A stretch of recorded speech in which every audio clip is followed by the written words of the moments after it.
Hello folks, hope everybody is doing fine today. Today we're gonna see what's inside this wall clock. So I have opened it already, so that because it was a little bit difficult to open. So this is what it looks inside a wall clock.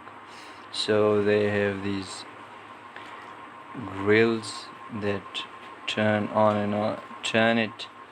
The the one for seconds, the one for minutes, and the one for the hour.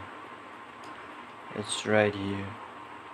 So this is a capacitor which is connected here with the battery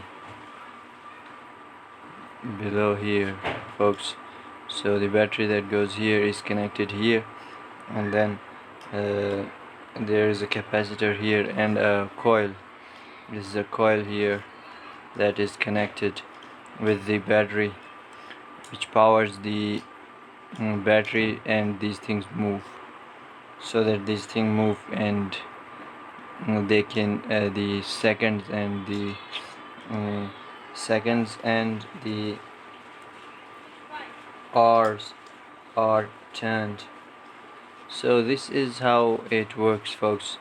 This is what it looks inside a